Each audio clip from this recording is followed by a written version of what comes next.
Bien, muy buenas noches a todos por estar participando de este webinar y en esta teleconferencia denominada Impacto de la recesión económica en el financiamiento y gasto público en educación en el Perú, periodo 2020-2021. Permítame presentarme. Mi nombre es Johnny Ramírez, gerente del Instituto Interdisciplinario de Servicios Educativos y para el Desarrollo ICEP-SAP, que es una institución creada en agosto del año 2018 con la finalidad de brindar apoyo a las instituciones mediante diversos servicios: asistencia técnica, fortalecimiento de capacidades, desarrollo de proyectos e innovación, y la elaboración de documentos técnicos. Servicios que desarrollamos a través de acciones innovadoras que se enfocan en procesos y en el logro de resultados para promover la excelencia organizacional. Asimismo, nuestra empresa ICEP-SAP ha establecido una alianza estratégica con la institución Educagénesis, cuyo director es el maestro Freddy Benavides Núñez, a quien cedo la palabra para presentar a su institución. Freddy. Muy bien, gracias. Buenas noches con todos los presentes. Bueno, en este caso darles la más cordial bienvenida a este webinar, donde nos acompañan dos excelentes profesionales, que es el doctor Pacheco y el maestro Arturo Miranda. Educagénesis es una asociación educativa que viene brindando servicios de asesoría, consultoría y capacitación dentro del campo de las tecnologías aplicadas a la educación. Asimismo, Educagénesis es un centro de evaluación de competencias autorizado por Conocer de México, que es el Consejo Nacional de Normalización y Certificación de Competencias Laborales, ente rector de la calidad educativa en México, cuya función es coordinar y promover el Sistema Nacional de Competencias, al igual que aquí en SINIACE, que es el Sistema Nacional de Evaluación y Acreditación y Certificación de Calidad Educativa. Nosotros venimos brindando certificación a diferentes instituciones y a universidades en diferentes estándares, entre ellas, por ejemplo, el estándar 447, que tiene que ver con el desarrollo de prácticas de aprendizaje por competencias. Esta necesidad de certificación de competencias surge justamente entre la brecha existente que exige el mercado laboral y los profesionales que egresan a las universidades. Bueno, nuevamente agradecer a los expositores esta noche y muchas gracias, Johnny, por el espacio. Gracias. Muchas gracias, Freddy. Muchas gracias por siempre acompañarnos y apoyarnos en fortaleciendo esta alianza institucional. Asimismo, esta noche la conducción del evento va a estar a cargo de Ernesto Olano Vargas, quien es maestro en política educativa por la Universidad Alberto Hurtado de Chile, docente universitario y parte del directorio de ICET. Ernesto, muchas gracias por todo tu apoyo. Te cedo la palabra para la conducción del evento. Ante todo, muy buenas noches con los participantes. Es un gusto poder colaborar con el desarrollo de esta actividad. Esta teleconferencia referida al impacto de la recesión económica en el gasto y el financiamiento público en educación para el presente año y el siguiente. Queremos señalar para poder ubicar el objeto de estudio, digamos, de esta teleconferencia, los objetivos que queremos abordar. En primer lugar, con una mirada ya histórica, por un lado queremos describir las características del financiamiento y del gasto público en educación pública, para el periodo 1950 al 2019. Y asimismo, para este mismo periodo, analizar el patrón de comportamiento de la matrícula total y de la matrícula pública durante el periodo 1950 al 2019. Ese va a ser fundamentalmente el énfasis y las temáticas que va a abordar el maestro Arturo Miranda. Y además, el tercer objetivo es identificar y describir las proyecciones e impactos en el financiamiento y el gasto público en educación para el presente año y el año 2021, debido a la crisis económica generada por la emergencia sanitaria. Entonces, vamos a tener una mirada hacia atrás, hacia el pasado, y también una mirada hacia este año y el siguiente, para poder proyectar nuevos escenarios respecto al financiamiento educativo en nuestro país. Para ello hemos convocado a Gonzalo Pacheco y a Arturo Miranda.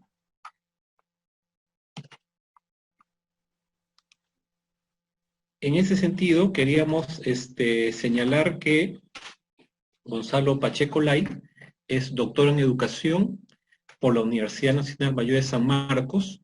Además es profesor principal de la Facultad de Educación de esta universidad y especialista en temas relativos al financiamiento y gasto de la educación.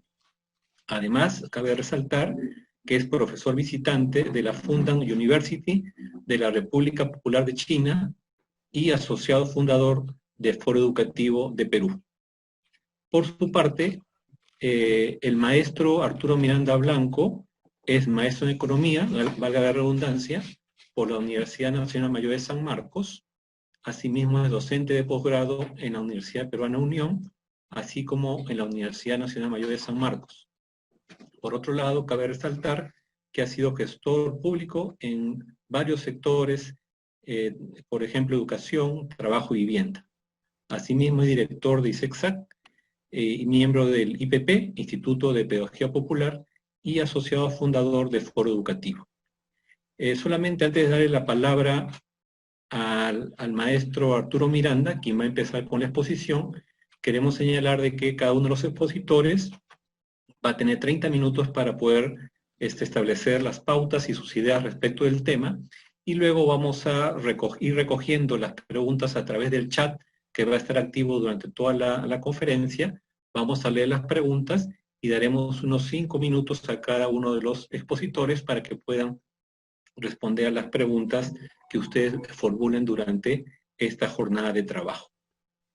Eso sería un poco la dinámica de esta reunión. Finalmente tendremos algunas conclusiones al cabo de esta y alguna información adicional que puede ser de interés para ustedes.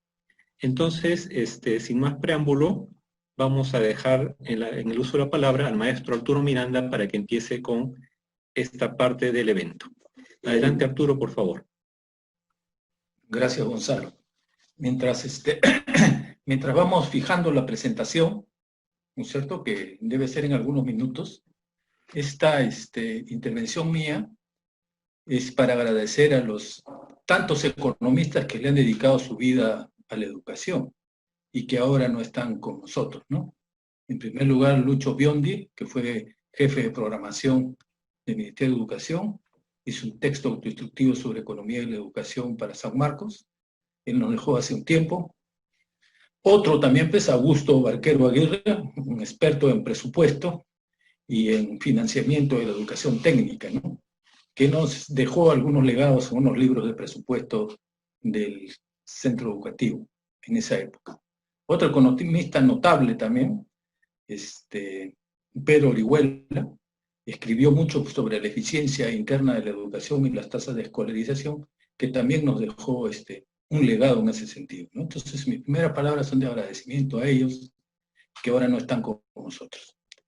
Para empezar, queríamos, mientras vamos fijando la presentación, si puedes, Gonzalo, vamos sobre la base de esta reflexión de los que no están acá, vamos a fijar algunos antecedentes, ¿no?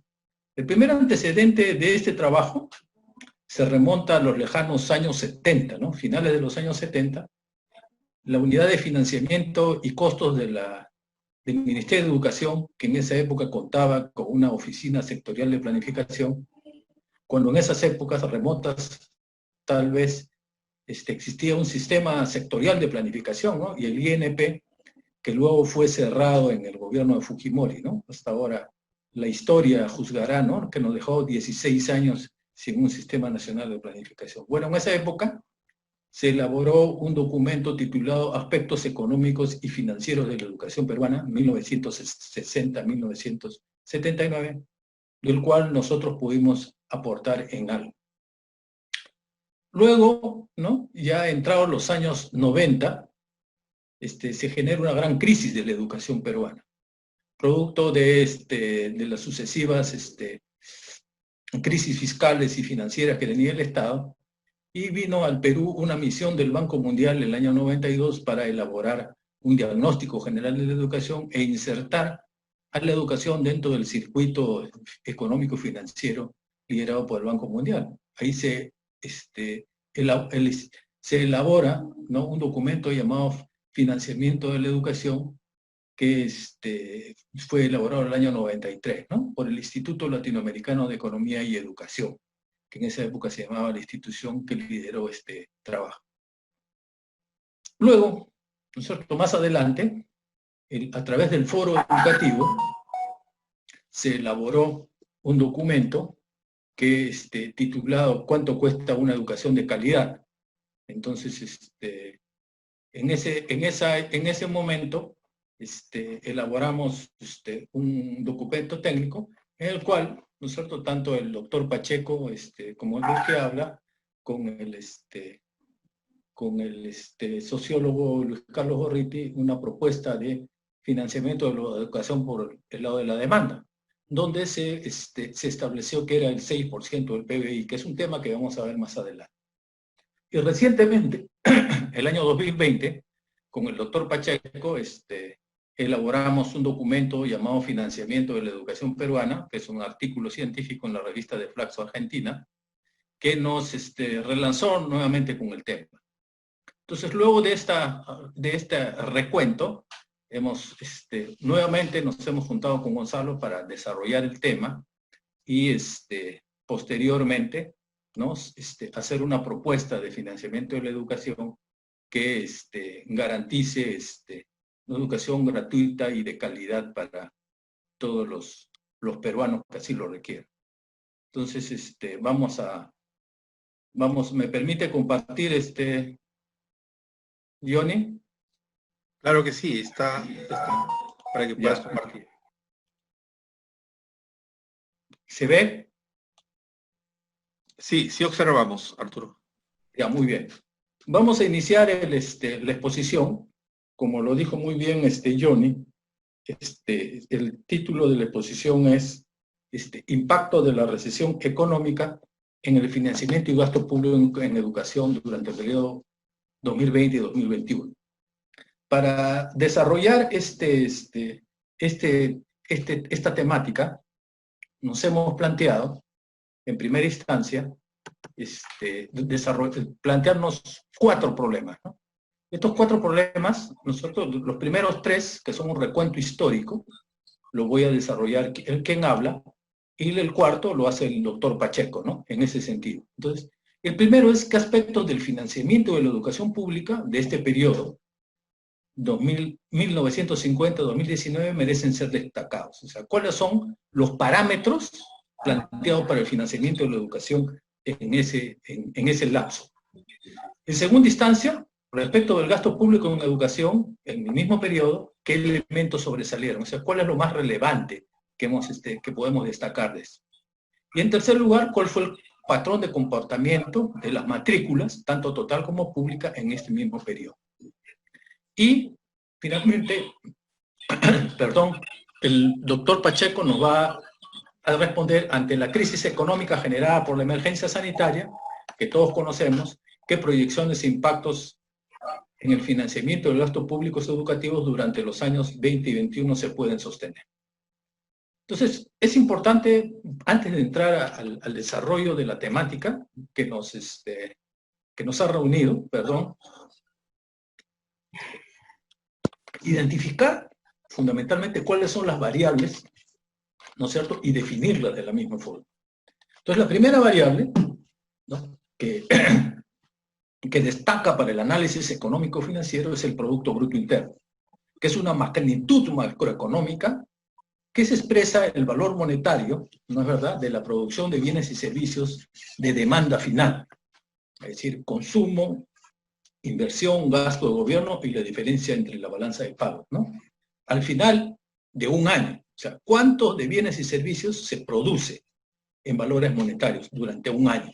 Esa masa, eso se le llama Producto Bruto Interno. Entonces, algunos dicen, no es real, es inconsistente, ¿no? Pero Eso es una identidad contable. Tiene su debe y su haber. Se puede calcular el PBI por el lado de la demanda o por el lado del valor agregado, por el lado de la oferta. Cualquier lado forma. Pues una identidad contable que, como su nombre lo dice, se deriva de las cuentas nacionales que elabora el INEI todos los años, ¿no? Y es indica una magnitud, una variable que es referencia. Estaba leyendo hace poco la ley de transparencia y prudencia fiscal. Es una variable que se utiliza en las proyecciones en el marco macroeconómico multianual, el BCR, ¿no? Y de la misma forma el Consejo Fiscal que vamos a ver. En segunda instancia, la otra variable que vamos a analizar es el gasto de gobierno. El gasto de gobierno es el presupuesto total que ejecutan los órganos y organismos del sector público que representan a los poderes del Estado y cumplen las 25 funciones que desde el presupuesto así se determinan. Ahora, desde hace aproximadamente unos 20 años, hay una fuente que es el portal de transparencia económica, y de ahí se ven las funciones y uno ve el total de recursos que tiene el gasto del gobierno central. O sea, hay un presupuesto y hay un gasto. Ahí en ese portal uno lo puede mirar. La tercera variable a analizar es el gasto público en educación. Es el total del presupuesto que ejecutan todos los órganos y organismos del sector público nacional que cumplen la función educación. Gobierno nacional, gobierno regional, gobierno local. Estamos viendo con esta pandemia, ¿no? Que el gasto en la función educación, en la función salud, ¿no? Está rebalsando, ¿no? Tiene que ir el presidente de la región, porque el gobernador regional no hace el gasto en la función, menos lo hace el gobierno local. Entonces estamos viendo esa dificultad ahí, ¿no? En la cuarta variable que vamos a ver es la matrícula. Cuando hablamos de matrícula es el registro oficial de las personas, ¿no es cierto?, en una institución educativa. No es lo que asiste, no es lo que está registrado oficialmente. O sea, es un registro administrativo, que seguramente, ¿no?, cuando ustedes vayan a ver las cifras en el portal del Ministerio de Educación, a veces pueden estar sobreestimadas en algunos casos, ¿no? Es como la misma situación que tenemos con el COVID, ¿no? El número de infectados, que han salido recuperados y fallecidos, son cifras de orden, son el registro administrativo. No es un censo, no es una encuesta, ¿no?, que tenga valor estadístico. Eso hay que tenerlo muy en cuenta. A partir de esas cuatro variables, nosotros vamos a hacer un análisis transversal. En el análisis transversal vamos a encontrar hasta 8 ciclos económicos, ¿no?, de auge y depresión de la economía. Vamos a encontrar 13 ciclos políticos. El ciclo político es un periodo de gobierno en un lapso de 70 años. O sea que es un poco complicado, ¿no? Vamos a tratar de hacerlo. Y con 3 periodos de análisis. El primero es del año 50 al 66, después del 67 al 90 y del 91 a la fecha, ¿no? 3 periodos. Entonces vamos a ver 8 ciclos económicos, 3 ciclos políticos en 70 años, y que vamos a repartir en tres periodos. Entonces, a partir de esto, ¿no?, vamos a ver cuáles son los parámetros del financiamiento. Como ven ustedes acá, hay 2 parámetros de financiamiento. Se financia la educación a partir de los recursos ordinarios del gobierno general, o se financia la educación a partir del total de bienes y servicios que produce se produce dentro del país. Esa es una discusión que ha cobrado actualidad, ¿no?, que ahora vamos a ver. Entonces, en el primer caso, vemos el gasto público en educación respecto al gasto de gobierno, en tanto por ciento.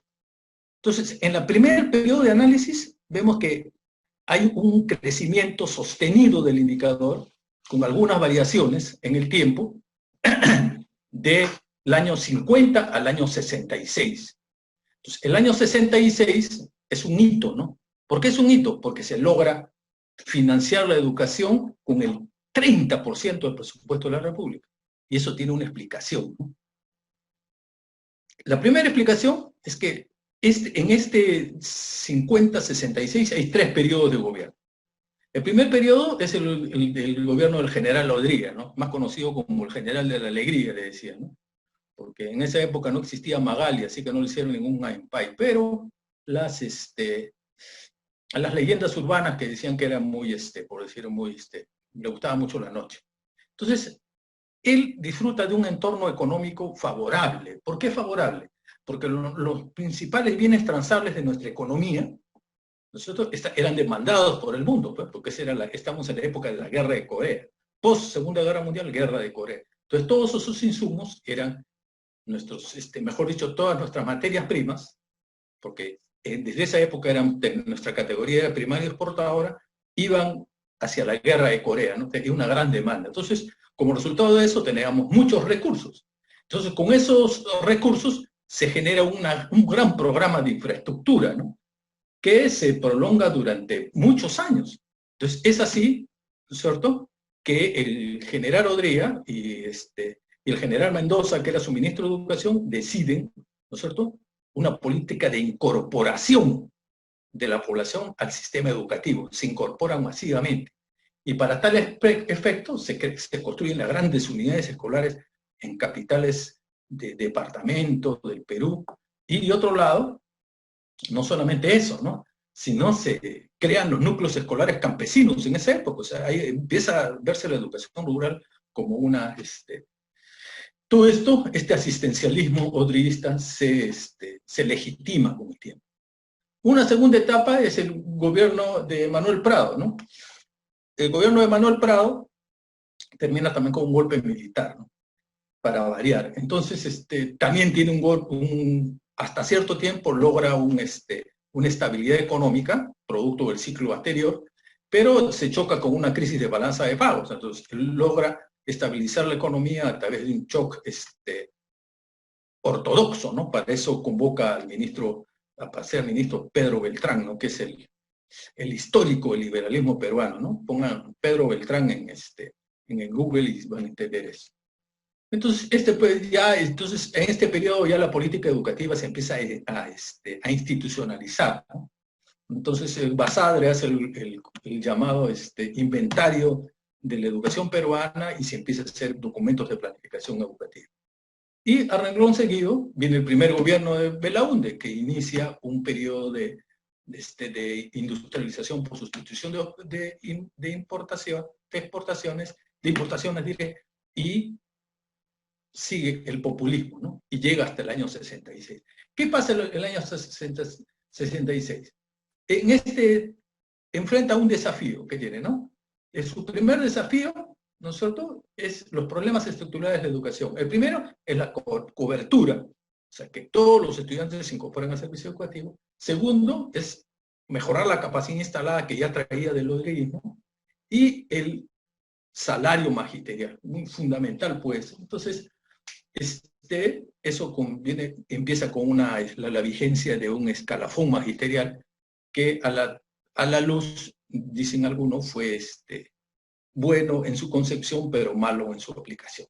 Entonces, a partir de ahí, entonces, hay una caída. Viene el gobierno de Juan Velasco Alvarado, que si bien es cierto, tiene ciertos logros a partir de la ley de reforma de la educación, no logra concluir esto, ¿no? Porque ya sabemos, viene un siguiente gobierno del general Morales Bermúdez que deshace eso y empieza una crisis económica brutal, ¿no?, que termina con el cambio de gobierno, ¿no? Y viene un segundo gobierno de Belaúnde peor que el anterior. Es decir, hay un desempeño económico ineficaz del gobierno y eso trae como consecuencia, hay un fenómeno del niño y hay un derrumbe de la economía, ¿no? Y eso trae en su correlato que empobrece la escuela pública. Nuevamente, entonces, viene un gobierno de Alan García que ya pues está por demás decir, ¿no?, tuvo en un primer momento una política educativa que luego se deshace, se licúa la economía, ¿no? Todo se licúa. Entonces, ese periodo, 50-90, es muy aleccionador de cómo finalmente la Constitución política fija como el 20% de recursos ordinarios para la educación, Constitución del 79. ¿Por qué? Porque el parámetro para el financiamiento de la educación es fundamentalmente el gasto del gobierno con los recursos ordinarios, es decir, los recursos ordinarios son los que se captan por tributación, ¿no? Entonces, ¿cuáles son los rasgos dominantes de para concluir esta parte y no me pone tarjeta roja Ernesto? Los rasgos dominantes de este periodo son, en educación, es aumentar la tasa de escolaridad, el nivel educativo de la población y tener más profesores. Yo recuerdo que en esos años muchos incorporaban profesores de tercera, le decían. Mi papá era profesor de tercera, pues. A mí me ha financiado la educación un profesor de tercera. Y en segundo, la economía, el PBI per cápita, el manejo del déficit fiscal, el déficit de cuenta corriente, que es el déficit de las cuentas externas, y un periodo acelerado de inflación, ¿no? Eso por un lado.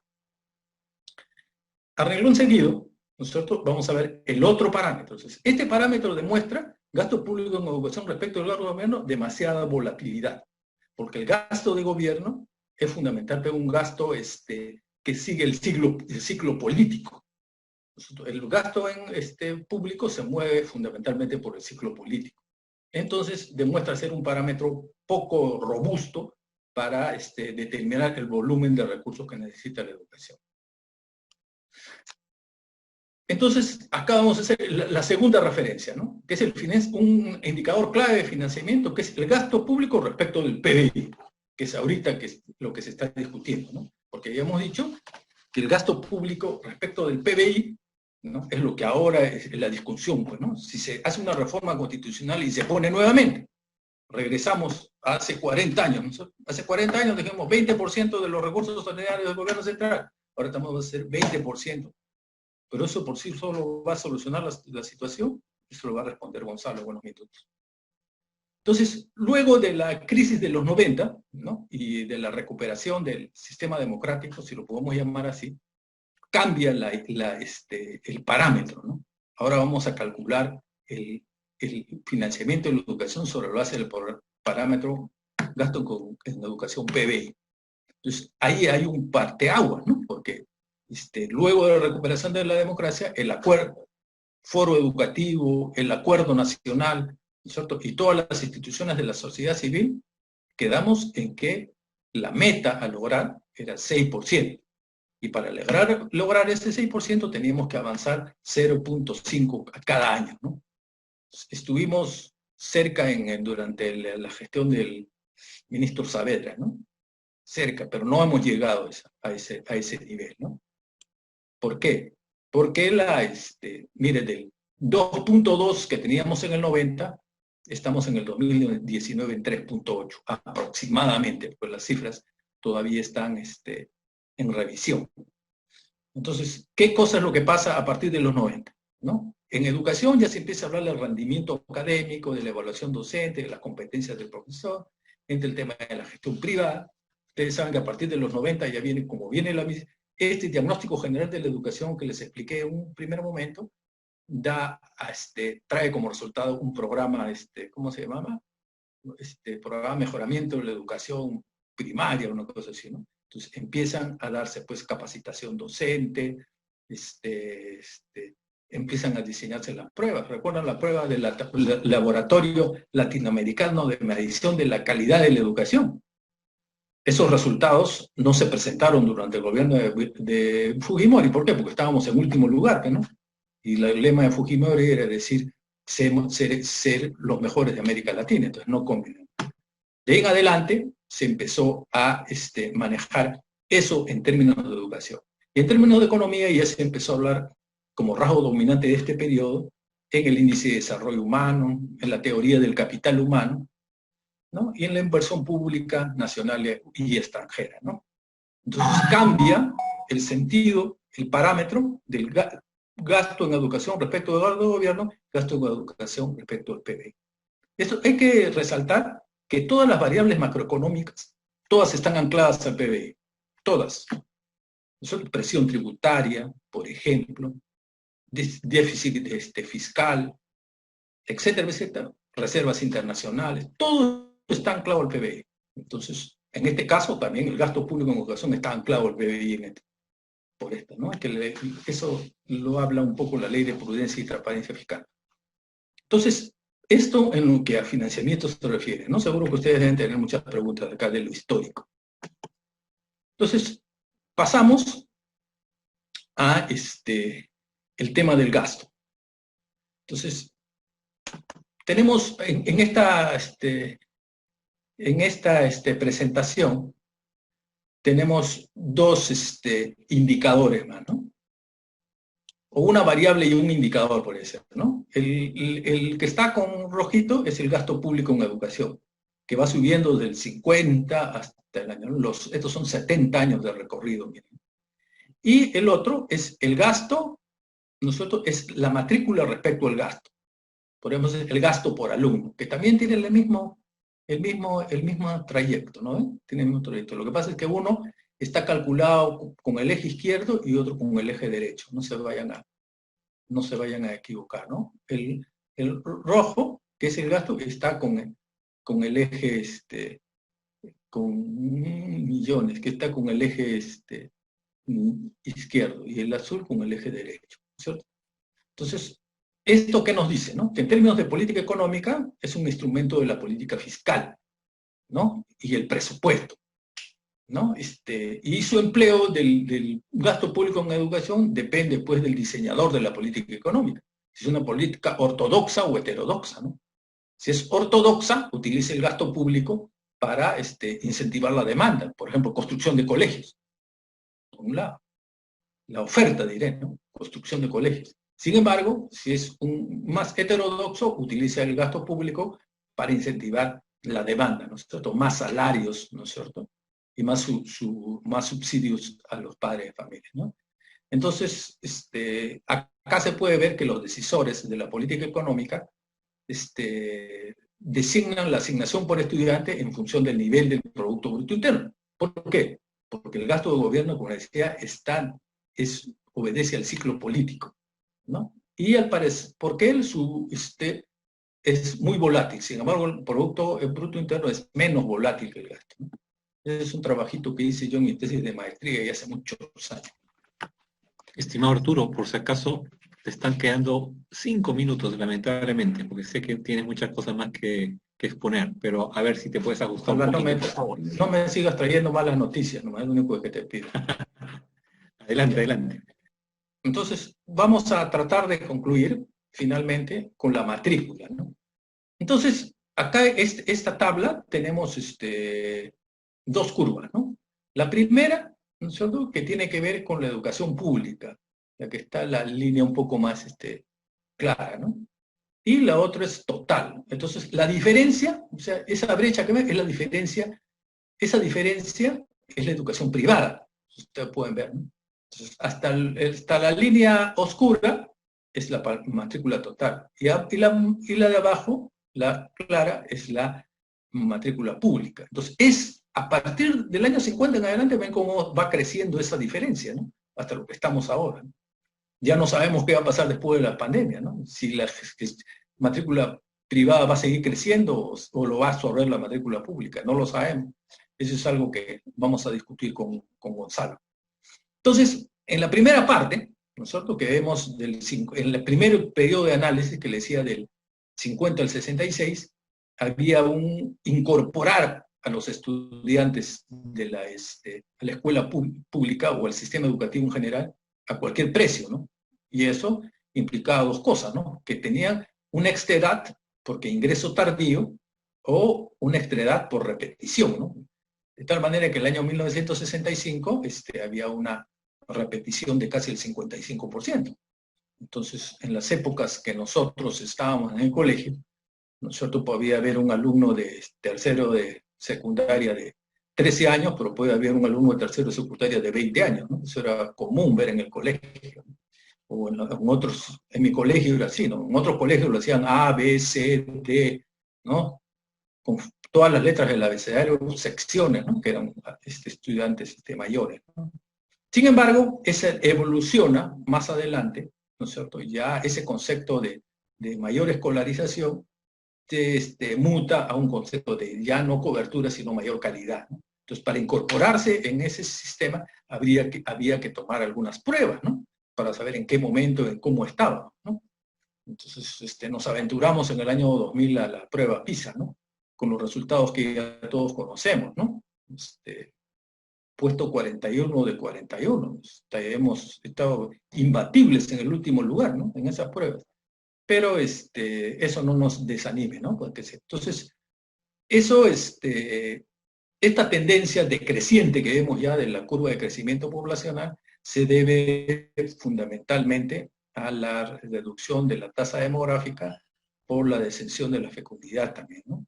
Y el cambio del perfil poblacional, evidentemente por la tensión urbano-rural, ¿no? Ustedes saben que el Perú en esos años 50 hasta más o menos los 70 tiene un tímido proceso de industrialización. Entonces, ese trae que las pobladoras del campo se trasladen a la ciudad, ¿no? Y que el campo subsidie a la ciudad finalmente, ¿no?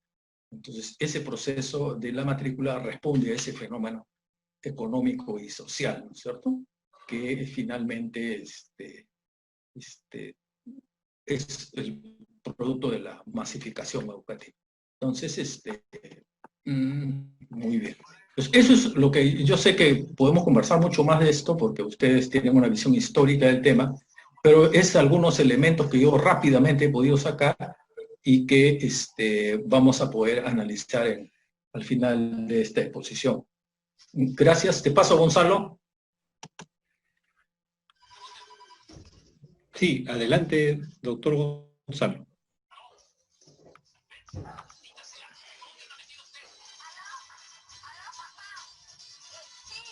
¿Está Gonzalo ahí?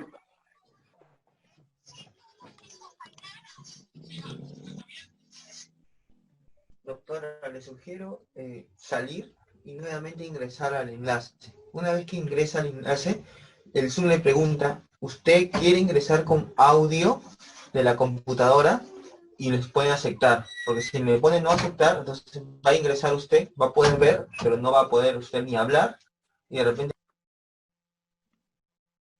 Entonces, dejo de presentar yo, ¿sí? ¿Me escuchan? Ya, dejo de presentar yo para que entres tú. Así es. Ya. Ahora sí, Perfecto. doctor, entra con Ya, tu gracias. presentación. Perfecto, muy amable.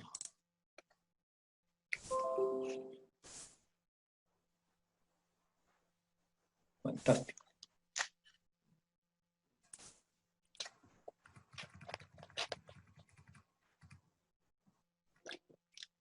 Muy bien.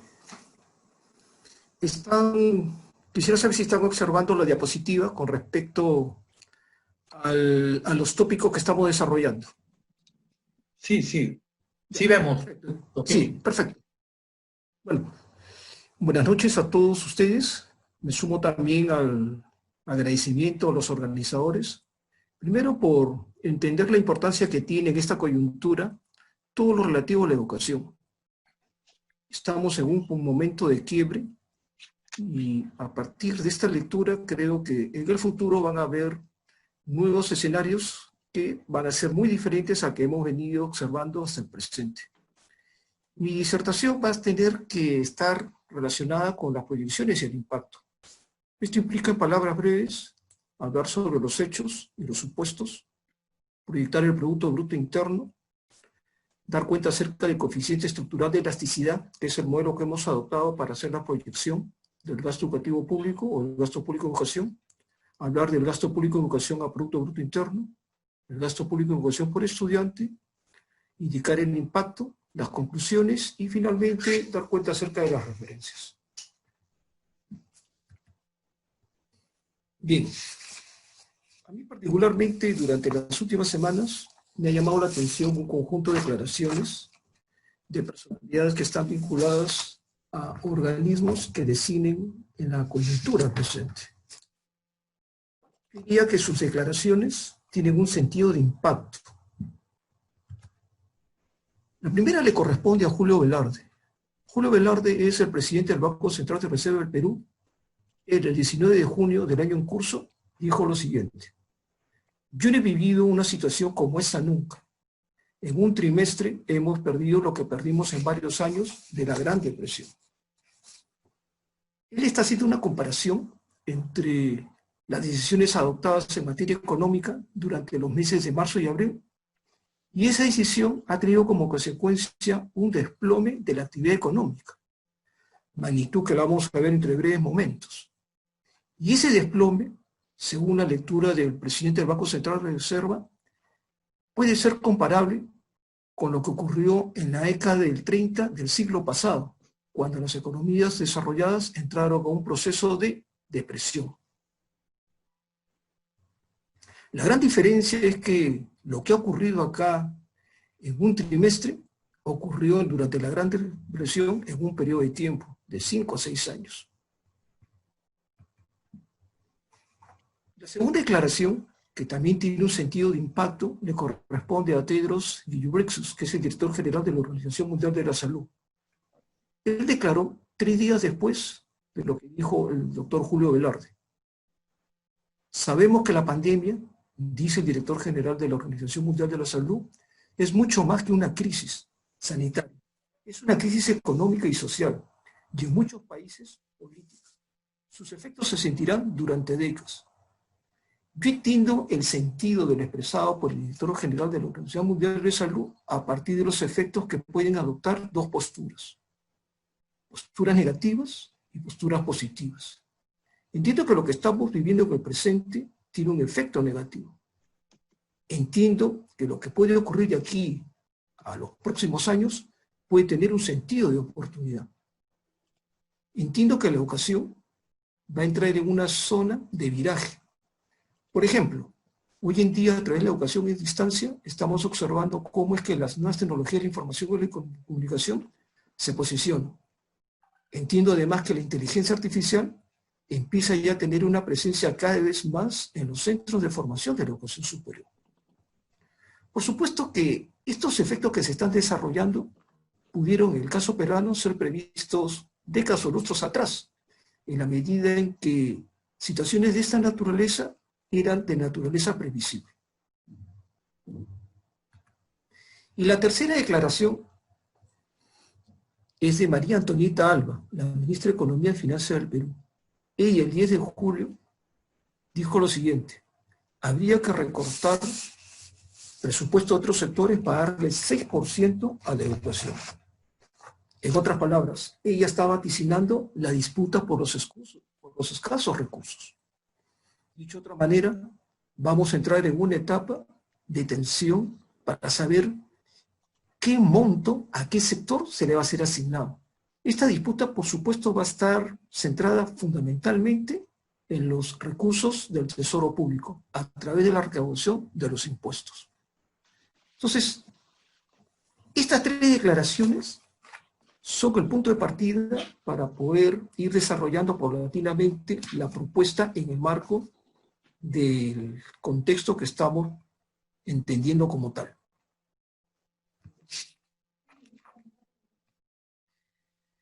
Después de los hechos, yo estoy pensando que esta discusión podría tener un conjunto de supuestos que deberíamos entenderlo como datos que ya están desarrollados y que han tomado un posicionamiento prácticamente definitivo. El primer supuesto para el que habla es que la globalización ya se posicionó. El sentido que ha adoptado la globalización en el presente está marcado fundamentalmente por el sentido económico. Expresado en otras palabras, las interrelaciones entre las políticas económicas de un país a otro se afectan mutuamente. El sentido que le doy yo para poder entender el efecto en el campo de la educación es mucho más amplio. Yo hablo en términos de la perspectiva de una globalización de carácter cultural y entiendo esta globalización como un proceso de asimilación de objetos culturales. A propósito, cuando uno le da el sentido cultural a este proceso de la globalización, la parte económica es parte de este sentido. ¿Esto qué implica? Que los objetos que pueden ser tangibles e intangibles están que se trasladan de un lugar a otro a través fundamentalmente de los medios de comunicación o de las nuevas tecnologías de la información y la comunicación. Esto significa, para dos autores, Inglehart y Belzer, que las creencias y los valores pueden adoptar en este proceso de la globalización perspectivas de zonas culturales a través de un instrumento que ellos han creado llamado el mapa cultural. El otro sentido que ha adoptado la globalización es a partir de la lectura del desarrollo humano. Si entendemos el desarrollo humano como las oportunidades que deben tener las personas para poder potenciar sus capacidades, entonces estamos entendiendo que este concepto de la oportunidad que debe derivar en un segundo concepto que es la calidad de vida, es parte del proceso de globalización que desde el año 1990 se está extendiendo paulatinamente en el planeta gracias a los informes de Naciones Unidas. El segundo supuesto es la noción de sistema en el campo de la educación. ¿Qué implicancias tiene esto? Como ustedes comprenderán, desde el año 1997 hacia adelante, el Perú paulatinamente, por política de Estado, ha incorporado la decisión de que sus alumnos, sus estudiantes sean evaluados tanto en materia de conocimiento como en habilidades para la vida. Para nadie es de desconocimiento público que el Perú, en varias oportunidades desde 2001 hacia adelante, los jóvenes de 15 años del sistema escolar hayan ocupado los lugares que ya conocemos y que Arturo ilustró para un caso en particular que fue PISA 2001 extendido. La pregunta es, ¿qué pretenden hacer las autoridades en materia de exponer al joven de 15 años en estas pruebas internacionales? Pues la respuesta es tratar de contestar a la pregunta de Amartya Sen, ¿igualdad de qué? En otras palabras, el joven de 15 años es igualado mundialmente contra todos aquellos países y economías que participan en estas pruebas internacionales a través de las competencias para la vida. Y el segundo aspecto, que es parte de los supuestos que yo lo asumo como tal dentro del sistema educativo, es la noción de educación a distancia. Esta crisis ha puesto de manifiesto, por su carácter experimental, porque son decisiones prontas y a veces algunas impensadas, que la educación a distancia, producto del catalizador de la crisis, ya se posicionó en el país. Esto no implica que en el mediano plazo la educación a distancia reemplace a la educación presencial. El sentido no es ese, el sentido es que la educación a distancia ha cobrado relevancia y que seguro va a ser parte de los futuros programas de formación, tanto en la educación básica regular como en la educación superior. El tercer supuesto que yo adopto para poder presentar las proyecciones es con respecto al constructo capital humano. Esta noción de capital humano está vinculado a la función de producción. En otras palabras, el capital humano es un factor de la producción. ¿Cómo poder entenderlo esto? Pues imaginemos, como bien lo señaló Arturo, al Producto Bruto Interno. Imaginemos que la suma de los bienes y servicios valorados a precio de mercados en un periodo de tiempo tienen un conjunto de factores que permiten transformar esos insumos en producción. Pues bien, los factores clásicos son el factor mano de obra y el factor capital. Resulta que con la teoría del capital humano, el factor mano de obra ha sido desdoblado. Una parte es mano de obra y otra parte es capital humano. El capital humano está pensado para poder ponderar todo aquello que tenga que ver con lo cognitivo, fundamentalmente con las destrezas cognitivas. Eso guarda relación, de alguna manera u otra, con la noción de sistema que se viene gestando desde el año 2001-2012 en el Perú. Es decir, guarda relación con las mediciones en competencias para la vida. Dicho de otra manera, el modelo que se está desarrollando a través del desarrollo humano por el Programa de Naciones Unidas y el modelo de capital humano que tiene una base totalmente económica encuentran un punto de conciliación o de entendimiento. Ese punto se llama heterogeneidad. Ambas lecturas teóricas observan a la población como diferentes entre sí. En el primer caso, cuando se trata del desarrollo humano, las personas son diferentes por las capacidades. En el segundo caso, cuando se trata del capital humano, las personas son diferentes por los niveles de destrezas que están manejando y que han sido acumuladas a través del tiempo, a través de los sistemas de educación. El cuarto supuesto, para poder entender la proyección, es dar cuenta acerca de la política de Estado. Expresado de otras maneras, la educación es una actividad que madura en ondas de tiempo de largo alcance. Estas ondas de largo de tiempo de gran magnitud están entendidas en materia de educación a través del Consejo Nacional de Educación. Por ejemplo, el PEC al 2021, que fue hecho público en 2006, es parte de una estructura que conceptualiza a la educación como política de Estado. En el presente se está discutiendo el PEC al 2036. Imagino que por la situación de la pandemia hay varios supuestos del PEC actual que van a tener que ser reformulados. La situación es que, según las proyecciones, como veremos, esto va a afectar al nivel de presupuesto que estamos entendiendo como tal. Y el segundo elemento de la política de Estado es reconocer que desde el año 2014 el Perú tiene la intencionalidad de adquirir la membresía de la OCDE. La OCDE es la Organización para la Cooperación y el Desarrollo Económico. Esta organización agrupa a las economías más industrializadas del planeta. Sumado el Producto Bruto Interno de estas economías, aproximadamente estamos hablando del 85% de la economía del planeta. Sin embargo, aquí hay una cuestión que es necesario presentarla. La OCDE le ha presentado al Perú en el 2014 un conjunto de requisitos que debería ir cumpliendo con el tiempo a fin de poder obtener la membresía. ¿Cuáles son esos requisitos? El primer requisito es que el Perú tiene que, en el tiempo, elevar la calidad de la educación. Y esa decisión en materia de Estado tiene que estar vinculada en términos de indicadores con los resultados de la prueba PISA, que son las competencias o habilidades para la vida en lectura, matemáticas y ciencias. El segundo indicador que le presenta la OCDE al Perú para finalmente adquirir la membresía en el tiempo es reducir la informalidad.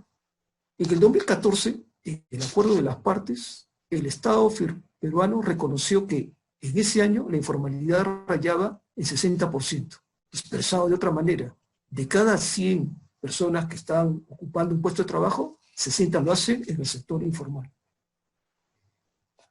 Y el tercer indicador que le planteó la OCDE al Perú, leo textual, es el siguiente: fortalecer el sistema tributario y en general la capacidad del Estado de proveer servicios de calidad en regiones remotas, incluyendo, por ejemplo, las cerca de 10 millones de personas que no tienen agua y desagüe en su casa. En otras palabras, ver la manera como es que se atiende mediante los mecanismos de seguridad social a las personas que no tienen las condiciones mínimas que les permitan lograr capacidades en el tiempo. Entonces, estos cuatro elementos, globalización, sistema educativo, capital humano y política de Estado, operan como un supuesto para poder entender el éxito de las políticas educativas. Permítame ahora entonces dar cuenta acerca de cómo es que conceptualizo la globalización en el campo educativo. Para el efecto voy a valerme de un modelo, el modelo de escuela eficaz, el cual supone que tiene variables de entrada, variables de proceso, variables de salidas, todas enmarcadas en un contexto. Puedo definir como variable de entrada, para fines de la presentación que estamos desarrollando, al financiamiento de la educación. Puedo entender como variable de salida las competencias para la vida. Y puedo definir como variables de contexto la mortalidad de menores de 5 años, las mujeres trabajadoras con sueldos y salarios, el empleo formal, la investigación y desarrollo, la distribución del ingreso y los niveles de corrupción. Ahora bien, estas variables y estos indicadores en conjunto son partes de la noción del desarrollo humano. Expresado de otra manera, el desarrollo humano debe entenderse desde una lectura sistémica. La noción de sistema es clave para poder comprender finalmente los resultados en materia educativa. La competencia para la vida no se entiende desde estrictamente lo educativo. Es algo más a lo educativo. Es algo que la sociedad debe internalizar como tal. En realidad, cuando uno explora los temas de la economía y la educación, se da cuenta en el presente que las nociones en torno al rendimiento económico que produce inversiones en las personas van más allá estrictamente ahora de lo económico. Hoy día se habla inclusive de los efectos de la educación en el campo de la sociedad en general, en aspectos como lo social. Pero esta lectura, para que tenga sentido dentro del campo de la globalización, va a tener una variante. Y esa variante se expresa en que el contexto, la entrada, los procesos y la salida pueden tener distintas lecturas según sean las zonas culturales. Este concepto de zonas culturales es parte de la noción del mapa cultural, que es un instrumento analítico propuesto por Iglegar y Belson. Ellos vienen sistemáticamente desde la década de los 80 del siglo pasado estudiando esta noción de la zona cultural a partir de las creencias y los valores. Al presente, ellos han determinado que existen 9 zonas culturales: África Islámica, América Latina, Asia del Sur, la zona báltica, confucianismo, Europa católica, Europa protestante, habla inglesa y ortodoxo. Estas etiquetas, estas denominaciones de las zonas culturales, nos está indicando que hay 2 puntos en tensión. Esos 2 puntos en tensiones permiten ubicar en el espacio a los habitantes según la respuesta que le den a las tensiones. ¿Cuáles son las tensiones? La primera tensión está entre la racionalidad y todo lo que se lo ponga en signo opuesto, valga la redundancia, a la racionalidad. Eso como un criterio de idea. Y la segunda tensión está en la forma como se desarrolla la estrategia de supervivencia, que puede ser individual o puede ser colectiva. Cuando uno hace un cruce de estas tensiones, uno llega a definir un mapa en el espacio. Este mapa tiene 4 cuadrantes. El peruano está ubicado en el cuadrante donde gobierna todo aquello que está opuesto a la racionalidad y donde la estrategia de supervivencia está basado en conjunto, en masa. Entonces, la pregunta es, ¿qué sociedades son las que entienden el desarrollo humano a partir de la noción de zonas culturales? Fundamentalmente son la Europa protestante, la Europa católica y las zonas de habla inglesa. Son ellos los que han ido en el tiempo tratando de ir desarrollando este concepto de las zonas culturales. Son ellos los que, a través de los siglos, cuando aparece la modernidad, han ido conceptualizando, primero la noción de educación tal como lo tenemos en el presente, y después conceptos como calidad de vida, capital humano y otros más.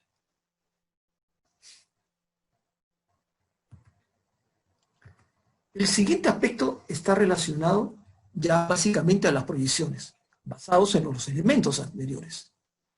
Para el efecto, yo les estoy presentando aquí esta tabla que recupera información de las proyecciones del Producto Bruto Interno para el periodo 2020-2021. Las proyecciones están expresadas en tanto por ciento.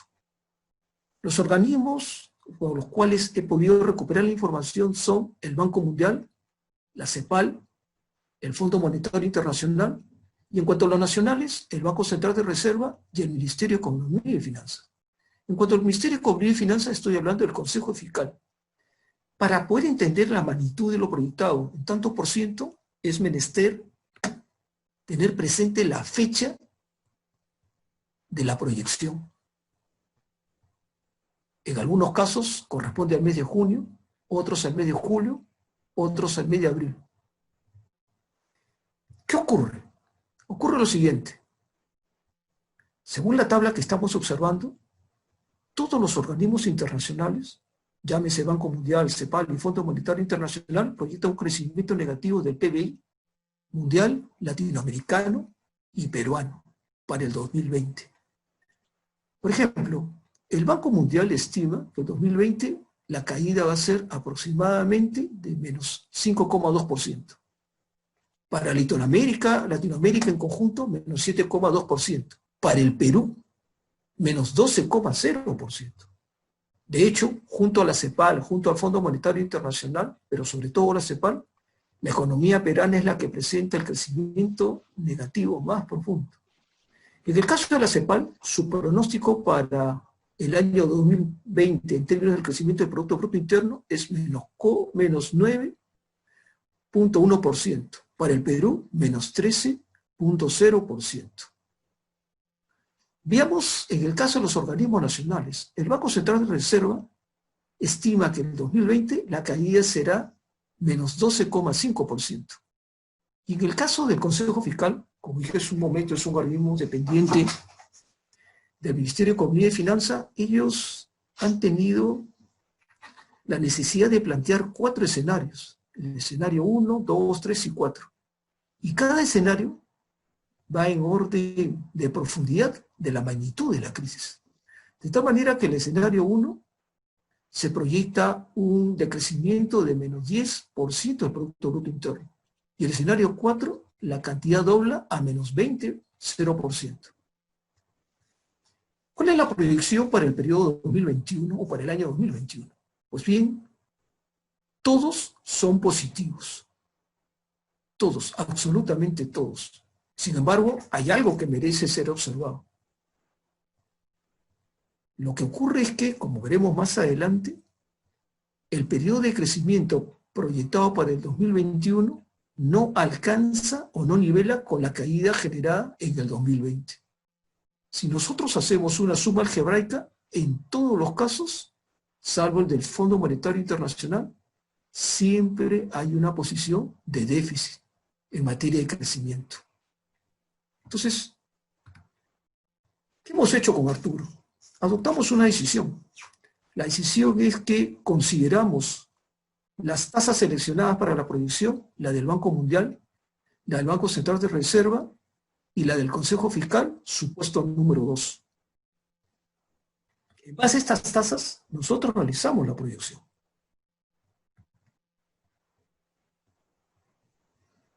Antes de poder ver los resultados, es necesario comunicarles de manera rápida acerca de cuál es el método que hemos adoptado finalmente para poder establecer los puntos de proyección. Bueno, ustedes están observando en este momento una gráfica con 2 curvas. Dice así: Perú, Producto Bruto Interno y Gasto Educativo Público, periodo 1950-2019. Las 2 variables están valoradas en miles de soles del 2007, es decir, están expresadas en términos reales. Pues bien, nosotros hemos hecho lo siguiente. Hemos adoptado un modelo de mínimos cuadrados recursivos que implica la asociación de las variables gasto educativo público y Producto Bruto Interno. Este es un modelo doble logarítmico. Este modelo doble logarítmico me permite obtener un coeficiente llamado de elasticidad. La elasticidad en economía implica el grado de sensibilidad del movimiento de una variable y su efecto en otra. Y eso es lo que queremos hacer. Como tenemos las proyecciones del Producto Bruto Interno de los organismos nacionales e internacionales para el Perú, para el año 2020-2021, entonces podemos, mediante esta fórmula de asociación, inmediatamente inferir cuál va a ser el resultado en términos de impacto en el gasto educativo público. Pero para hacer eso, es necesario reconocer otro dato adicional. Como esta es una serie de tiempo que cubre un periodo de aproximadamente 70 años, en el interín, tal como lo señalaba Arturo, han habido decisiones de política que han afectado estructuralmente tanto a la educación como a la economía. Entonces, nosotros hemos empleado otro modelo que permite reconocer en el tiempo cuáles han sido los cambios estructurales que se han presentado en este coeficiente de elasticidad. Entonces, ustedes están viendo en el espacio de la gráfica 3 áreas. La primera corresponde al periodo 50-66 y hay un valor de 2.43. La segunda corresponde al periodo 67-90 y aquí tenemos el coeficiente de elasticidad igual a 0.46. Y el último periodo corresponde a la etapa del año 1991 hasta el año 2019, es decir, hasta el año pasado. Y aquí el coeficiente de elasticidad es igual a 1.15. Pues bien, ¿qué significan estos resultados? Que efectivamente los cambios estructurales encuentran un correlato en la evidencia empírica. Dicho de otra manera, el modelo captura lo que más o menos nosotros ya imaginamos. ¿Esto qué significa? ¿Cómo podemos interpretar estos estos valores, estas cantidades. En el primer caso, 2.43. Si aumentásemos, por ejemplo, el Producto Bruto Interno en 10%, la educación se ve beneficiada en 24,3%. En el segundo caso, si aumentamos el Producto Bruto Interno en 10%, la educación en materia de gasto va a incrementar 4,6%. En el tercer caso, si aumentamos el Producto Bruto Interno en 10%, el gasto en educación va a aumentar en 11,5%. Entonces, es este parámetro el último, el coeficiente de elasticidad, más otro valor, el que va a definir finalmente los estimados de la proyección en materia del gasto educativo público. Es necesario también hacer una aclaración en este momento. El 2020 es un cuarto momento de quiebre en esta serie de tiempo. Lo que está ocurriendo en el presente marca una nueva etapa. Sin embargo, nosotros utilizamos como supuesto el último parámetro que corresponde al periodo 1991-2019. Esta tabla da cuenta acerca de los resultados. Para empezar, tenemos tres indicadores. El primer indicador es la tasa de variación del Producto Bruto Interno. El segundo indicador es la tasa de variación del gasto público en educación. Y el tercero es una relación, el gasto público a Producto Bruto Interno. La siguiente columna corresponde a lo ejecutado en el último año, es decir, el año 2019. ¿Esto qué significa? Que el Producto Bruto Interno varió el 2019 con respecto al 2018 en 2,2%. Y el gasto público de educación, varió en 4,4% con respecto al 2018. Y la relación que hubo en el 2019 entre el gasto público de educación y el Producto Bruto Interno fue a 3,8%. Según las proyecciones que estamos observando, la situación es la siguiente. Dado que el Producto Bruto Interno decrece para todas las organizaciones en materia de proyección, menos 12,0%, menos 12,5%, menos 12,0%, igualmente va a haber una caída importante en materia del gasto público en educación. Si asumimos la variación del Producto Bruto Interno del Banco Mundial, esta se redondea en 19,1% para el gasto público de educación este año. Si asumimos el Banco Central de Reserva, menos 19,6%. Si asumimos el segundo escenario del Consejo Fiscal, igual a menos 12,0%, la caída en materia del gasto público en educación con respecto al 2019 va a ser igual a menos 19,1%. ¿Por qué es mayor? Por la relación de elasticidad. Y esto va a tener como consecuencia en materia de relación gasto público educación a PBI lo siguiente, que en todos los casos, sea el escenario del Banco Mundial, del Banco Central de Reserva y del Consejo Fiscal, va a haber una disminución de la participación del gasto público de educación respecto al PBI. En el 2019, el coeficiente fue 3,8. Se estima que para el presente año, a fin del ejercicio económico, esté en 3,5%. Esas 3 décimas son muy importantes, porque nos lleva en términos de magnitud a igualar el 2020 con lo que se logró en el año 2014. Es decir, vamos a retroceder aproximadamente 6 o 7 años en materia de participación con respecto a la economía. Ahora bien, dado que el crecimiento que están proyectando los organismos internacionales, como el Banco Mundial y el Banco Central de Reserva y el Consejo Fiscal para el año 2021, en 7,0%, en 11,5%, en 5,8%, esto implica también un crecimiento, pero basado según el coeficiente de elasticidad, para el gasto público de educación. En el caso del 2021, según el Banco Mundial, el gasto público de educación debe tener un crecimiento del 8,1%.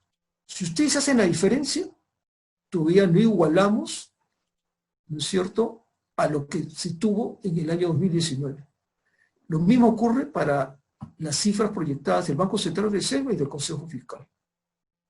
En el caso del gasto público de educación con respecto al PBI, para el 2021, se estima en el caso del Banco Mundial, el mismo valor logrado en el 2020, 3,5%.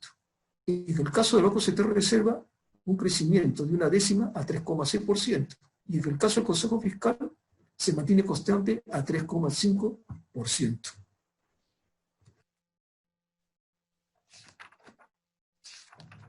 ¿Cuáles son las proyecciones ahora en términos de valores? De tal manera que al obtener el gasto público de educación y al hacer el estimado de la matrícula, tengamos un segundo indicador muy importante para la educación del país. La relación entre el gasto público educativo a matrícula, lo que le debería costar a un estudiante en términos de lo que el Estado le está asignando. Entonces, una vez más, partimos con el siguiente supuesto. En el año 2019 nosotros ejecutamos 20.750 millones de soles en gasto público de educación. Dado que el escenario es restrictivo, en todos los casos, sea Banco Mundial, Banco Central de Reserva y Consejo Fiscal, se prevé para el 2020 un cierre de caída en todos los casos, y para el 2021 un aumento, pero que no recupera los niveles del 2019. En términos de matrícula, nosotros estamos estimando un crecimiento relativamente bajo. Es decir, a pesar de la crisis, a pesar de la pandemia, nosotros creemos en que el 2020 va a haber un crecimiento de 0.00949%. Lo mismo va a ocurrir en el 2021. Dicho de otra manera, el efecto que va a tener en el gasto que se le asigna por estudiante con recursos públicos es el siguiente. Si en el 2019, en promedio, cada alumno recibía 3.206 soles del 2007, en el 2020 esta cantidad se reduce según los organismos. En el caso del Banco Mundial, 2.594, en el caso del Banco Central Reserva, 2.577, y en el caso del Consejo Fiscal, 2.594. Al año 2021, según las magnitudes proyectadas, hay un ligero incremento. Sin embargo, en todos los casos, para el 2020, el retroceso nos pone en materia del gasto público de educación a matrícula a equipararnos con el año 2013. En otras palabras, va a haber un retroceso aproximadamente de 7 años si se mantienen los factores tal como nosotros estamos presentando.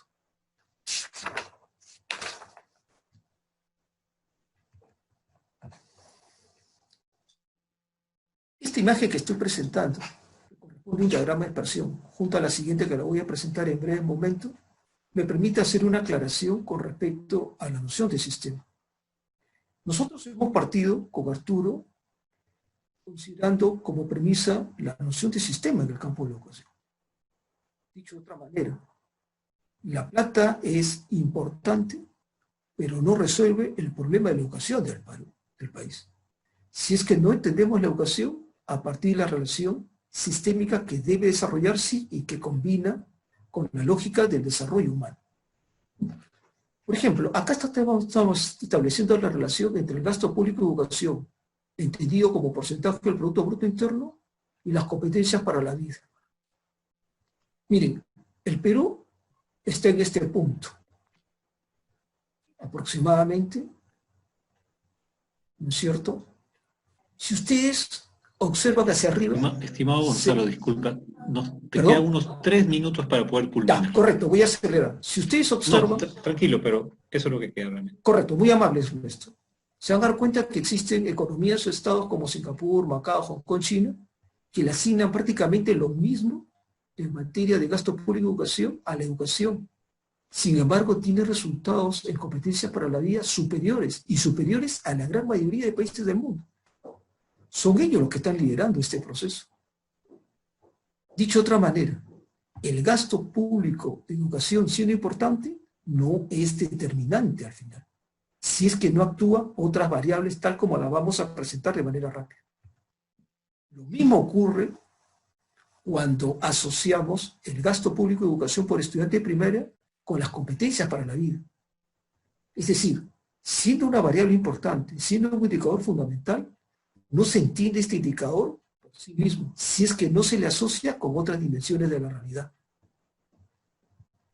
Entonces, si nosotros vinculamos los resultados con las proyecciones, con los objetivos de desarrollo sostenible, entonces el PNUD ya nos alertó rápidamente. En abril del 2020, cerca de 1.600 millones de niños y jóvenes estaban fuera de la escuela. Igualmente, cerca de 369 millones de niños que dependen de los comedores escolares tuvieron que buscar otra fuente de nutrición diaria. Si esto los prolongamos, para el caso peruano, parte de esa estadística debe estar en el Perú. Entonces, el impacto más severo en la educación por causa de la COVID-19 se sentirá al parecer en el largo plazo. A pesar de ello, la crisis actual genera oportunidades. ¿Qué tipo de oportunidades? El Consejo Educativo, el Consejo Nacional de Educación, que está postulando la idea de gestar otro segundo proyecto educativo nacional. Esa es una oportunidad en la medida en que los conceptos fundamentales del proyecto educativo nacional están vinculados a la noción de desarrollo humano. Igualmente, si nosotros mejoramos las competencias para la vida, estaríamos mejorando en el tiempo la tasa de mortalidad de los menores de 5 años. El Perú es uno de los países que presenta la mayor tasa, una de las mayores tasas de mortalidad, comparado con las otras economías. Por lo tanto, si mejorásemos las competencias para la vida, reduciríamos en el tiempo la tasa de mortalidad. Lo mismo ocurriría si mejoramos las competencias para la vida con la relación establecida con las mujeres que trabajan y que perciben un sueldo y salario. Lo mismo ocurriría con el empleo informal. Si mejorásemos en el tiempo las competencias para la vida, estamos seguros, según la evidencia empírica, que reduciríamos el empleo informal. Lo mismo ocurriría con la generación de nuevo conocimiento, el problema que están atravesando las universidades. Si aumentásemos en el tiempo los niveles de competencia para la vida, tendríamos un mayor gasto en investigación y desarrollo.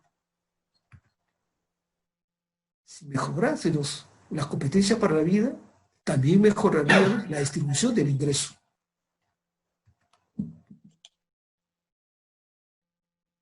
Si se incrementan las competencias para la vida, tal como se está postulando a través de la imagen, se reduciría la corrupción del sector público. El Perú es una de las economías que tiene los índices de percepción más bajos con respecto a la corrupción. En otras palabras, la gente no confía en el sector público, comparada con las otras economías. En pocas palabras, todas estas imágenes se pueden condensar en el desarrollo humano. Está demostrado que las competencias para la vida contribuyen a la mejora del desarrollo humano en conjunto. Finalmente, las conclusiones. La primera conclusión, si me permites, Arturo. No, adelante, adelante nomás, sigue. Gracias. La primera conclusión es la siguiente. Si el primer problema es qué aspecto del financiamiento de la educación pública del periodo 1950-2019 merece ser destacado, entonces la conclusión es que estamos viviendo una vez más una tensión entre lo público-privado por la fuente de financiamiento de la educación del país. Y además, como parte de esa tensión, es la tercera iniciativa política. La primera fue en el 79, a través de la Constitución Política, la segunda en el 2002 con el Acuerdo Nacional y la tercera en el 2020 con la iniciativa parlamentaria por determinar un parámetro de financiamiento para la educación pública. Esa tensión no la hemos superado en el tiempo, está instalada, ya lleva varias décadas presente como tal. La segunda conclusión es, si la pregunta es respecto al gasto público de educación del periodo 1950-2019, ¿qué elementos sobresalieron? Fundamentalmente lo que se destaca como conclusión es el uso del gasto público de educación como variable de política fiscal. Según el enfoque de la política económica, el gasto público de educación empleado por la oferta es cuando las lecturas son competencias para la vida.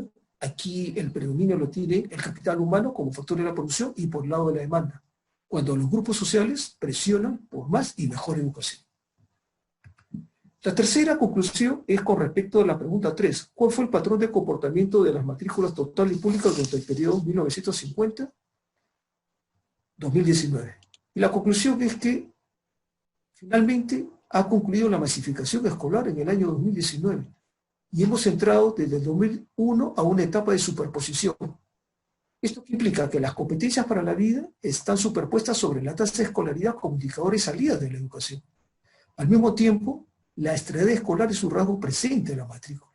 En otras palabras, tal como presentó Arturo, estas curvas de las matrículas que han ido creciendo en el tiempo, que a partir del 2001 se estabilizan, producto de la reducción de la tasa de natalidad, camuflan el fenómeno de la austeridad escolar, que es un fenómeno que está gravitando las decisiones en materia de política educativa y que tienen efecto en los rendimientos académicos.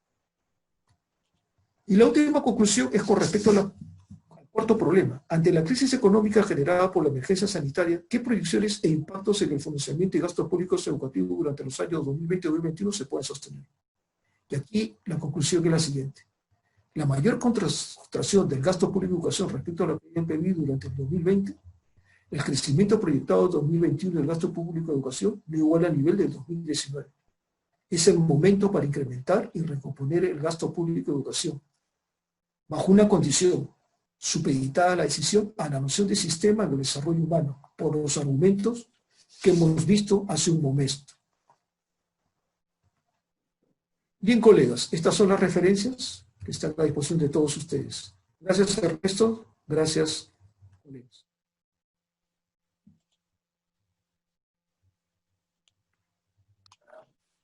Arturo y Gonzalo, muchísimas gracias por la exposición que bastante bien se ha complementado en una mirada histórica y también actual de lo que son las variables referidas al financiamiento y el gasto público en educación. Animo a los participantes a poder, a través del chat, formular sus preguntas para poder acercárselas a los señores expositores. Tenemos todavía un margen de tiempo como para poder entrar a algunos detalles de parte de ustedes a través de sus preguntas y que nuestros expositores puedan ir absolviendo. En todo caso, yo quería aprovechar para plantear como una idea que me queda de la exposición, sobre todo en lo que se refiere al momento actual, que finalmente la proyección, según entiendo, sería de que habría un menor gasto en educación de alrededor del 20%, ¿no?, de este año en relación al anterior. Y así también ese mismo 20% pues se expresa en el gasto por cada estudiante, ¿no?, en soles contantes y sonantes, se podría decir. Yo quería preguntar en ese sentido si también ese cálculo estaba asumiendo, digamos, el traslado de un grueso sector de estudiantes del sector privado al sector público, fundamentalmente en educación básica. ¿Ese indicador también está siendo tomado en cuenta en ese cálculo o no ha sido tomado en cuenta, dado que no se tiene una cifra contundente y clara respecto a ese tema? Arturo, ¿tú podrías responder, Arturo, o si me permites? Adelante, doctor. Gracias, muy amable, Arturo. Una de las tablas, Ernesto, daba cuenta que en la medida que pasaba el tiempo, las magnitudes del crecimiento económico tendían a agravarse. En otras palabras, la incertidumbre que estamos viviendo en este momento Hijito, no permite... ¿ya comiste? Todavía. Toma el agua. No permite, decía, la situación que estamos Toma viviendo, el agua, apúrate. entre otras características gobernadas por la incertidumbre, no permite, ¿no?, de manera contundente hacer afirmaciones categóricas. Lo que sí podemos señalar son algunas tendencias basadas en los registros del pasado. También indiqué, entre otras cosas, que a partir del 2020 se abre una cuarta etapa, un cuarto momento con respecto a las proyecciones a futuro que vamos a desarrollar. Dicho de otra manera, la relación entre el gasto público y educación y la economía ha entrado a una nueva dinámica en el presente, Ernesto. ¿Esto qué significa? Que estas proyecciones tienen un margen de error. Es decir, si el 19,5 o el 20% que tú has señalado efectivamente es así, esto puede tener un margen de aproximadamente 3 puntos porcentuales hacia arriba, 3 puntos porcentuales hacia abajo. Lo que queremos hacer a partir de las cifras no es presentar un panorama de carácter cuantitativo, lo que queremos hacer es llamar la atención.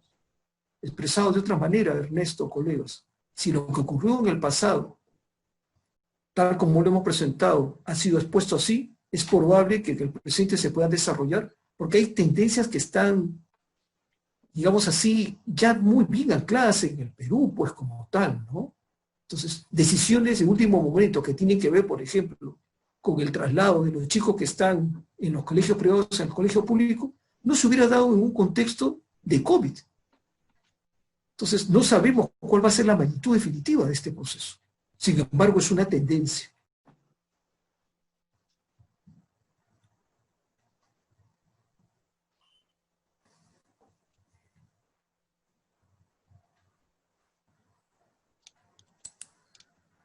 Bien. Permíteme complementar con dos cosas nomás, ¿ya? Nosotros, Arturo. Adelante, pero Arturo, inicio- después Johnny, por favor. nosotros al inicio de la exposición, nosotros explicamos que este es un estudio de larga data, ¿no? Hemos hablado que son 8 ciclos económicos, 13 ciclos políticos en 70 años, ¿no? Y los periodos de análisis se dividen en 3. Entonces, 50, 66, 67, 90 y 91, 2019. Entonces, lo que están intentando explicar Gonzalo es que estamos abriendo un nuevo periodo, ¿no es cierto?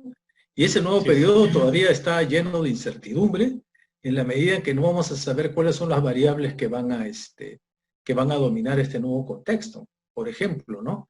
Se está pensando, ¿no? Ya se está pensando dar subsidios para la educación.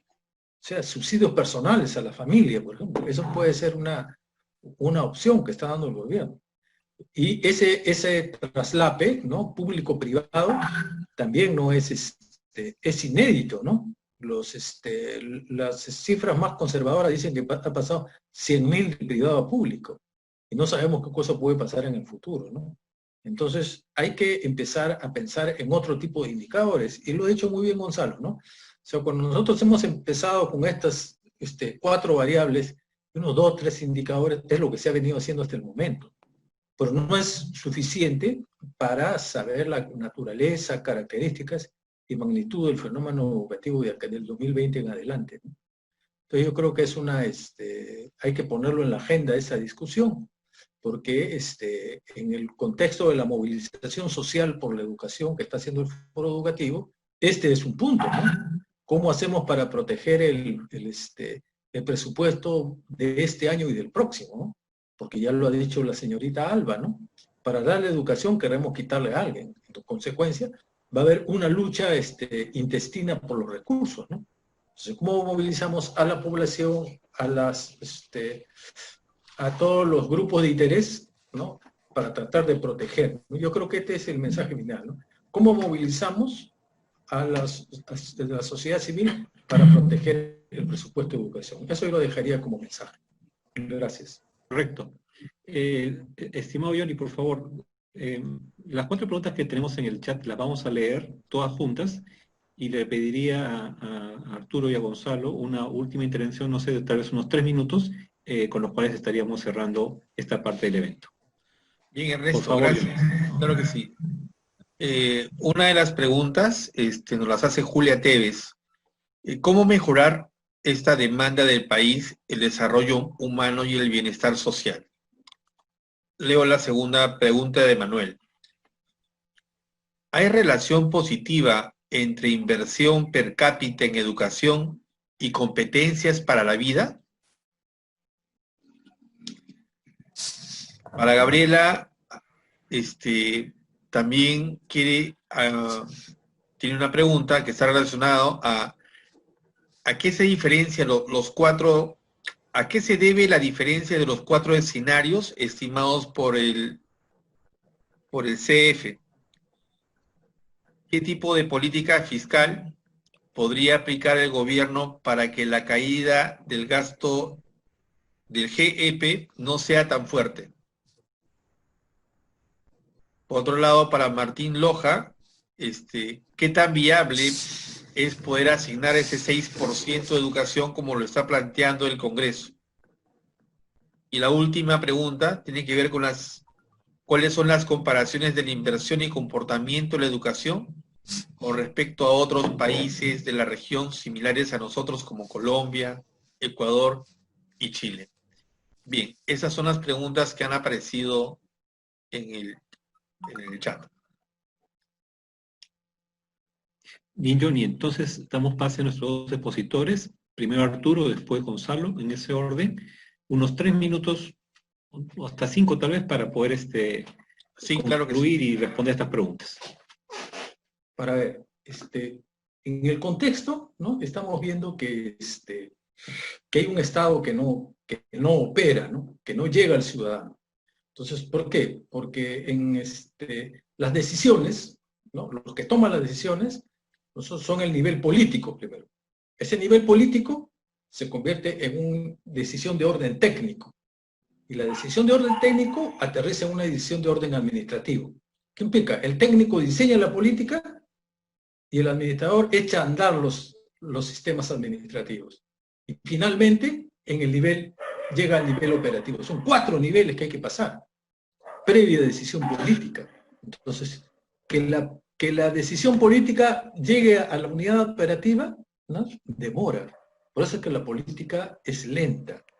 Y hemos visto, ¿no es cierto? Tenemos 25 respiradores mecánicos en un almacén en Lurín que deberían estar en el hospital de Andahuaylas. ¿Por qué no están? Esa es la pregunta. Preguntas al presidente regional y te dice, necesito una norma que me permita, o sea, movilizar esos respiradores. ¿Se dan cuenta? ¿Cuál es el camino? Entonces, el gestor público tiene que saber, ¿no?, las normas legales, técnicas, administrativas que tienen que ver con el funcionamiento del sector público. En segunda instancia, tiene que conocer el manejo de los sistemas administrativos.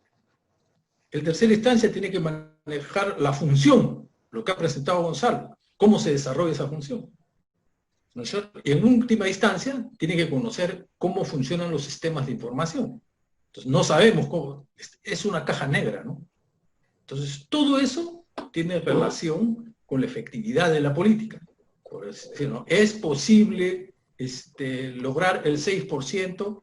Por supuesto que es posible, pero en otro contexto. En este contexto no, porque es la lucha por los recursos. Y bien lo ha dicho la señorita Alba. Si le damos educación 3, ¿a quién le quitamos? O sea, le damos 4, le damos 3.2 más o 3.5, ¿y eso a dónde se le quita? Es una decisión política, no es una decisión de orden técnico. Todo pasa por ahí. Entonces, ya muy bien Gonzalo ha explicado, para que esa inversión sea efectiva, no es solamente recursos, no es solamente educación, sino es transversal. O sea, hay un conjunto de otros elementos, de otros sectores, de otras funciones del Estado que tienen que interactuar sobre la persona. Entonces, en eso, ¿no es cierto?, se concentra el desarrollo humano, en una acción articulada, coordinada del Estado para lograr un mejor nivel de vida, donde la educación tiene un papel. Deja el celular, Sebas, duerme ya. Grisel, lleva tu plato, ¿ya? Vamos a dormir, ya, lleva tu plato. Doctor. Sí. Y Gonzalo, te escuchamos. Ya, muchas gracias, Ernesto. Gracias, Johnny, también. Yo quisiera compartir con ustedes una anécdota, ¿no?, que da cuenta acerca de la noción del desarrollo humano, ¿no? Muchas veces uno no logra percibir, ¿no?, lo que está en los textos y poder visualizarlo en la realidad. Resulta que hace varios años, en la Facultad de Educación, un grupo de estudiantes me preguntó acerca de por qué en otros países la gente disfrutaba de las matemáticas. Yo le dije, ¿y tú por qué crees que los chicos en otros países, los que tienen los mejores resultados en las pruebas PISA en ciencias, en matemática y en comprensión lectora, logran esos niveles? Porque es la única forma de poder explicar, ¿no?, me dijo, ¿no?, que estos chicos, hombres y mujeres, muestran preferencia por la matemática. Yo digo, esto no necesariamente es así. La matemática solo lo disfrutan los matemáticos. La economía solo lo disfrutan los economistas. La docencia solo lo disfrutan los profesores. Las artes solo lo disfrutan los artistas. La literatura solo lo disfrutan los literatos. El problema es cómo solucionar la cuestión de que la matemática es un curso que debe conllevarnos al desarrollo de competencias para la vida. Y ahí entra la noción de sistema, le dije. A ellos les enseña de temprana edad que si se debilita la formación de las matemáticas, no por el ánimo de ser matemáticos, se cae su calidad de vida, se desploma en ese momento. Mi experiencia fuera del país ha sido esa, ¿no? Está nutrida por esa cuestión. El contrato social implica indicadores objetivos. No son promesas, son indicadores objetivos. Es decir, la matemática, la comunicación y la ciencia contribuyen a dotar a la población de calidad de vida. Tal como hemos presentado hace un momento, la noción de desarrollo humano es una relación, por lo tanto, de naturaleza sistémica. No se entiende a partir de la propia educación, se entiende a partir de un conjunto de dimensiones. Entonces, estos indicadores dan cuenta de la oportunidad que se debería desarrollar en el tiempo. Y la segunda anécdota que quiero compartir con ustedes tiene que ver con esta situación en que los cuales algunos chicos en matemáticas en el Perú logran resultados extraordinarios a través de las Olimpiadas. Bueno, estos chicos son la excepción de la regla.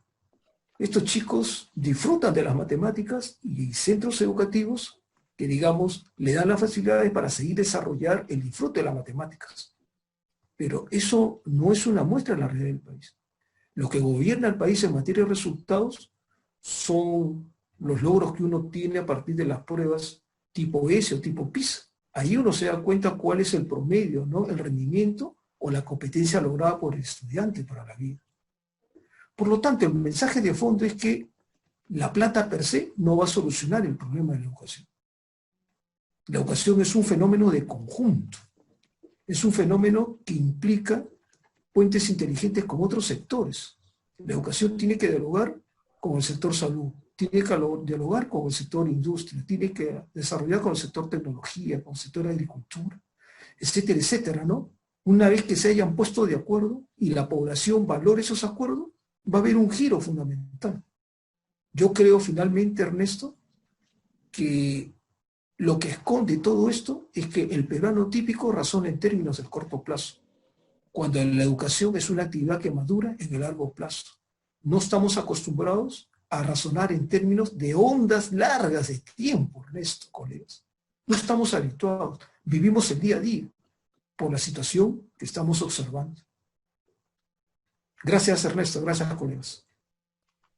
Muy bien, entonces, para poder ir terminando solamente, entonces, dejado algunas ideas fuerza, ¿no? En principio de que tanto el gasto público en educación como el porcentaje de PIB que se ha estado utilizando para ello ha sido muy fluctuante en el tiempo, ¿no? Y que justamente en este momento va a haber un corte radical, brutal, ¿no? Porque la inversión se va a caer definitivamente, ¿no?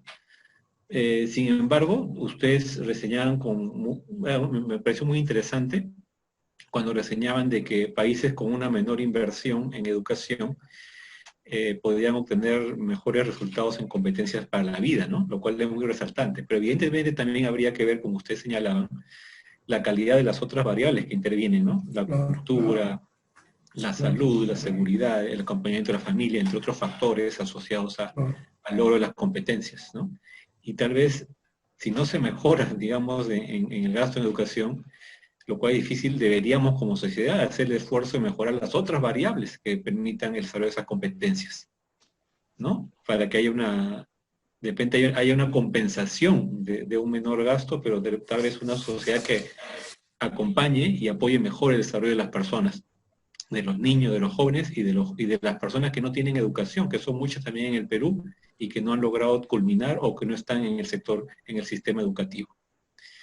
Infinitas gracias para Arturo, para Gonzalo por esta buena exposición que podría dar para más, evidentemente. Les pediría más bien para ir terminando si pueden dejar de compartir las diapositivas. Yo quería solamente tomarme un par de minutos para señalar de que nosotros vamos a tener el siguiente, este día jueves 23, vamos a hacer otro evento referido a el licenciamiento de las universidades nuevas a partir del reglamento que ha sacado la SUNEDU para este fin. En este caso, el maestro Johnny Ramírez, quien ha presentado hoy día al ISECSAC, va a ser el encargado de exponer detalles referidos a este modelo de licenciamiento nuevo para universidades nuevas y acompañado por el equipo técnico de ISET, que ya la semana pasada también expusimos respecto al tema, pero esta vez vamos a complementar y ver aspectos más prácticos de cómo una universidad nueva puede solicitar la licencia de funcionamiento para comenzar a operar en el sistema educativo universitario. Necesito que dejen de compartir, no sé quién tiene ahorita compartiendo, no sé si Gonzalo o Arturo. Gonzalo, deja de compartir. Solamente para reseñar de que ISEC, como ya lo dijo también Johnny al comienzo, tiene también la posibilidad de ofrecer a los diferentes personas, instituciones, un conjunto de apoyos, de servicios que tienen que ver con asesoría técnica para licenciamiento, para acreditación, también para fortalecimiento de capacidades, para el desarrollo de proyectos de innovación y desarrollo en general, y también para la elaboración de proyectos de documentos técnicos que puedan apoyar el desarrollo institucional. En ese sentido, solamente para ir terminando, dejamos nuestro contacto, que es el correo electrónico institucional, que es contactos@isetperú.com, para que allí podamos conversar y, de ser el caso, apoyarlos con alguna iniciativa que ustedes tengan. Igualmente pueden revisar nuestra página web, isetperú.com, y nuestro fanpage, que también tiene el nombre de ISET Perú. Finalmente, reiterar de que este jueves, o sea, pasado mañana, Johnny Ramírez, quien está también presente en esta reunión, va a exponer respecto de la propuesta de licenciamiento para universidades nuevas, acompañada del equipo técnico del ISET.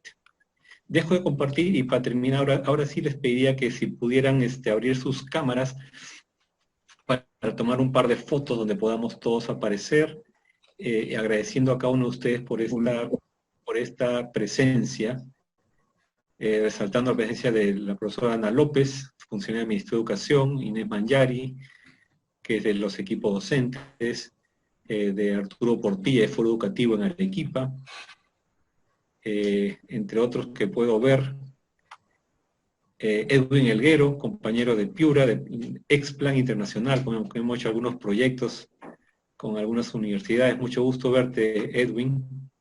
Compañero Will López, con el que hemos trabajado en el Ministerio de Educación.